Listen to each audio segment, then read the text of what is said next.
Capsicum ಕರಿನ ಒಮ್ಮೆ ಈ ರೀತಿ ಮಾಡಿ ನೋಡಿ. 2 ಚಪಾತಿ ತಿನ್ನೋರು 4 ಚಪಾತಿನ ತಿಂತಾರೆ. ಹಾಯ್ ಹಲೋ ಎಲ್ಲರಿಗೂ ನಮಸ್ಕಾರ. ಜ್ಯೋತಿ ಪಾಕಶಾಲೆಗೆ ತಮ್ಮೆಲ್ಲರಿಗೂ ಸ್ವಾಗತ. ಹೊಸದಾಗಿ ನಮ್ಮ ಕುಕಿಂಗ್ ವಿಡಿಯೋಸ್ ನೋಡ್ತಿದ್ದಲ್ಲಿ ಪ್ಲೀಸ್ ಸಬ್ಸ್ಕ್ರೈಬ್ ಮಾಡ್ಕೊಳ್ಳಿ. ಈ ರೆಸಿಪಿ ಇಷ್ಟ ಆದಲ್ಲಿ ಒಂದು ಲೈಕ್ ಮಾಡಿ. ಚಪಾತಿಗೆ ಕರಿ ಮಾಡಬೇಕು ಅಂದಾಗ ಎರಡು ಕ್ಯಾಪ್ಸಿಕಮ್ನ ಬಳಸ್ಕೊಂಡು ಈ ಹೊಸ ರೆಸಿಪಿಯನ್ನ ಟ್ರೈ ಮಾಡಿ.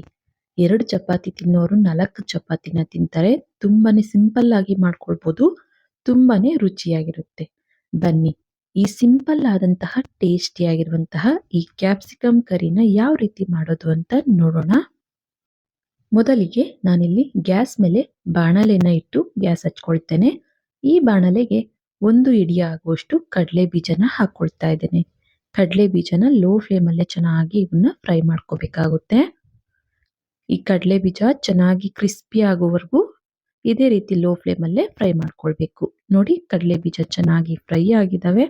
ಇವನ್ನ ಒಂದು ಬಟ್ಲಿಗೆ ಸಪರೇಟ್ ಆಗಿ ತೆಗೆದುಕೊಳ್ತೇನೆ.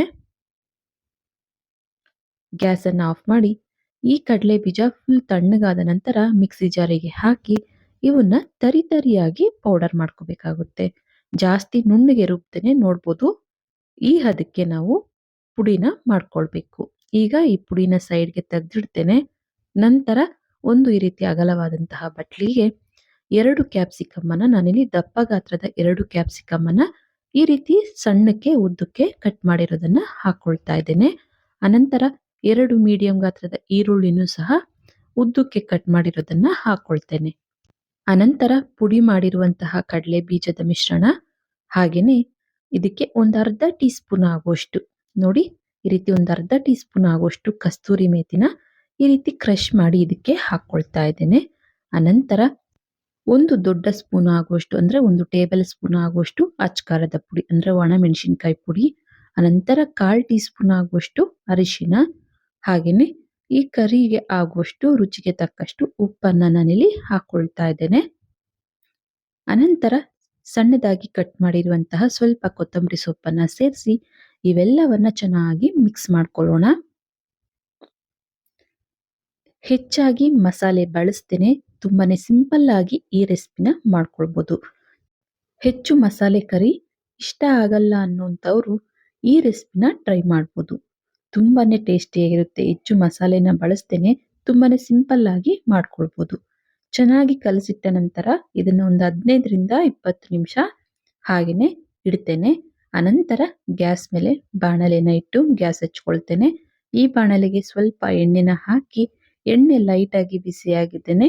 ಸ್ವಲ್ಪ ಸಾಸಿವೆ, ಒಂದು ಅರ್ಧ ಟೀ ಸ್ಪೂನ್ ಆಗುವಷ್ಟು ಜೀರಿಗೆನ ಸೇರಿಸಿ ಸಾಸಿವೆ ಜೀರಿಗೆ ಚಿಟಪಟ ಅಂದ ನಂತರ ಇದಕ್ಕೆ ನೋಡ್ಬೋದು ಒಂದು ಅರ್ಧ ಟೀ ಸ್ಪೂನ್ ಆಗುವಷ್ಟು ಬಿಳಿ ಎಳ್ಳನ್ನ ಹಾಕೊಳ್ತಾ ಇದ್ದೇನೆ.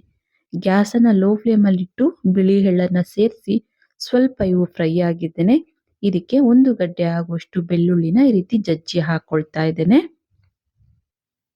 ಅನಂತರ ಸ್ವಲ್ಪ ಕರಿಬೇವನ್ನ ಸೇರಿಸಿ ಈ ಬೆಳ್ಳುಳ್ಳಿ ಸ್ವಲ್ಪ ಕಲರ್ ಚೇಂಜ್ ಆಗೋವರೆಗೂ ಫ್ರೈ ಮಾಡ್ಕೋಬೇಕಾಗುತ್ತೆ. ನೋಡಿ, ಬೆಳ್ಳುಳ್ಳಿ ಈ ರೀತಿ ಸ್ವಲ್ಪ ಫ್ರೈ ಆಗಿದ್ದೇನೆ. ಇದಕ್ಕೆ ನಾವು ಕಲಸಿಟ್ಟಿರುವಂತಹ ಈ ಕ್ಯಾಪ್ಸಿಕಮ್ ಮಿಶ್ರಣನ ಹಾಕೊಳ್ತಾ ಇದ್ದೇನೆ.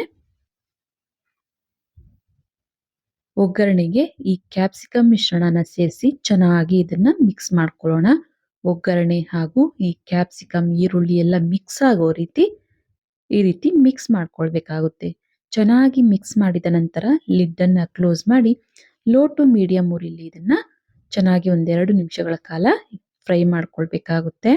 ಮತ್ತೊಮ್ಮೆ ಇದನ್ನ ಈ ರೀತಿ ಲಿಡ್ ಅನ್ನ ತೆಗೆದು ಮಿಕ್ಸ್ ಮಾಡಿ ನಂತರ ಲಿಡ್ ಅನ್ನ ಕ್ಲೋಸ್ ಮಾಡಿ ನಾವು ಮತ್ತೆ 1-2 ನಿಮಿಷಗಳ ಕಾಲ ಇವನ್ನ ಬೇಯಿಸ್ಕೋಬೇಕಾಗುತ್ತೆ. ನಾವಿಲ್ಲಿ ಕಡಲೆ ಬೀಜದ ಪುಡಿನ ಸೇರಿಸಿರೋದ್ರಿಂದ ತಳ ಹಿಡಿಯೋ ಚಾನ್ಸ್ ಇರುತ್ತೆ. ಹಾಗಾಗಿ ಅದನ್ನ ಆಗಾಗ ಈ ರೀತಿ ಮಿಕ್ಸ್ ಮಾಡ್ತಾ ನಾವು ಬೇಯಿಸ್ಕೊಳ್ಬೇಕಾಗುತ್ತೆ. 1-2 ನಿಮಿಷದ ನಂತರ ಮತ್ತೆ ಲಿಡ್ ಅನ್ನ ತೆಗೆದು ಮತ್ತೊಮ್ಮೆ ಇದನ್ನ ಚೆನ್ನಾಗಿ ಮಿಕ್ಸ್ ಮಾಡಿ ಈಗ ಇದಕ್ಕೆ 1 ಕಪ್ ಆಗುವಷ್ಟು ಗಟ್ಟಿ ಮೊಸರನ್ನ, ಫ್ರೆಶ್ ಆಗಿರುವಂತಹ ಮೊಸರನ್ನ ಸೇರಿಸ್ಕೊಳ್ತಾ ಇದ್ದೇನೆ. ಮೊಸರನ್ನ ಸೇರಿಸಿ ಕೈ ಬಿಡದೇನೆ ಇದನ್ನ ಚೆನ್ನಾಗಿ ಮಿಕ್ಸ್ ಮಾಡ್ಕೋಬೇಕಾಗುತ್ತೆ. ನಾವು ಇದನ್ನ ಚೆನ್ನಾಗಿ ಮಿಕ್ಸ್ ಮಾಡಿಲ್ಲ ಅಂದಲ್ಲಿ ಗಂಟು ಆಗೋ ಚಾನ್ಸ್ ಇರುತ್ತೆ. ಹಾಗಾಗಿ ಸ್ವಲ್ಪ ಇದನ್ನ ಮಿಕ್ಸ್ ಮಾಡ್ತಾ 1-2 ಕುದಿ ಬರೋವರೆಗೂ ಇದನ್ನ ಈ ರೀತಿ ಮಿಕ್ಸ್ ಮಾಡ್ತಾನೆ ಕುದಿಸ್ಕೊಳ್ಬೇಕಾಗುತ್ತೆ. ಇನ್ನು ಯಾರೆಲ್ಲ ಸಬ್ಸ್ಕ್ರೈಬ್ ಮಾಡ್ಕೊಳ್ದೆ ವಿಡಿಯೋ ನೋಡ್ತಿದ್ದಲ್ಲಿ ಪ್ಲೀಸ್ ಸಬ್ಸ್ಕ್ರೈಬ್ ಮಾಡ್ಕೊಳ್ಳಿ. ಬೆಲ್ ಐಕಾನ್ ಮೇಲೆ ಕ್ಲಿಕ್ ಮಾಡಿ ಆಲ್ ಅನ್ನೋ ಆಪ್ಷನ್ನ ಆನ್ ಮಾಡ್ಕೊಳ್ಳಿ. ನಾನು ಯಾವುದೇ ಹೊಸ ವಿಡಿಯೋ ಅಪ್ಲೋಡ್ ಮಾಡಿದ್ರು ನಿಮಗೆ ನೋಟಿಫಿಕೇಶನ್ ಬರುತ್ತೆ.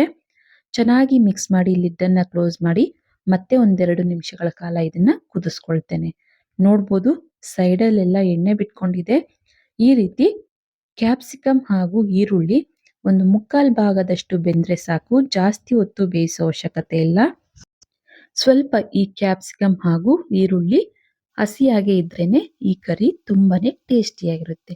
ಈ ರೀತಿ ಒಂದು ಮುಕ್ಕಾಲು ಭಾಗದಷ್ಟು ಬೇಯಿಸ್ಕೊಂಡ್ರೆ ಸಾಕು. ಗ್ಯಾಸ್ ಅನ್ನು ಆಫ್ ಮಾಡಿ ಈ ಕರಿನ ಒಂದು ಬಟ್ಲಿಗೆ ಸರ್ವ್ ಮಾಡ್ತೇನೆ. ನೋಡಿದ್ರಲ್ಲ, ತುಂಬಾನೇ ಸಿಂಪಲ್ ಆಗಿ ತುಂಬಾನೇ ರುಚಿಕರವಾದಂತಹ ಕ್ಯಾಪ್ಸಿಕಮ್ ಕರಿ ಮಾಡುವ ವಿಧಾನ. ನಾನಿಲ್ಲಿ ಬಿಸಿ ಅನ್ನದ ಜೊತೆಗೆ ಈ ಕರಿನ ಸರ್ವ್ ಮಾಡ್ತಾ ಇದ್ದೇನೆ. ಅನ್ನಕ್ಕೆ ಅಂತಲ್ಲ, ಚಪಾತಿ, ರೊಟ್ಟಿ ಯಾವುದರ ಕಾಂಬಿನೇಷನ್ ಆದ್ರೂ ಈ ಕ್ಯಾಪ್ಸಿಕಮ್ ಕರಿ ತುಂಬಾನೇ ಟೇಸ್ಟಿಯಾಗಿರುತ್ತೆ. ಈ ಸಿಂಪಲ್ ಆಗಿರುವಂತಹ ರುಚಿಕರವಾದಂತಹ ಕ್ಯಾಪ್ಸಿಕಮ್ ಕರಿ ರೆಸಿಪಿ ನಿಮಗೆ ಇಷ್ಟ ಆಗಿದೆ ಅನ್ಕೊಳ್ತೇನೆ. ಇಷ್ಟ ಆದಲ್ಲಿ ಈ ವಿಡಿಯೋಗೊಂದು ಲೈಕ್ ಮಾಡಿ, ಕಮೆಂಟ್ ಮಾಡಿ, ಶೇರ್ ಮಾಡಿ. ಇನ್ನು ಯಾರೆಲ್ಲ ಸಬ್ಸ್ಕ್ರೈಬ್ ಮಾಡ್ಕೊಳ್ದೆ ವಿಡಿಯೋ ನೋಡ್ತಿದ್ದಲ್ಲಿ ಪ್ಲೀಸ್ ಸಬ್ಸ್ಕ್ರೈಬ್ ಮಾಡ್ಕೊಳ್ಳಿ. ಧನ್ಯವಾದಗಳು.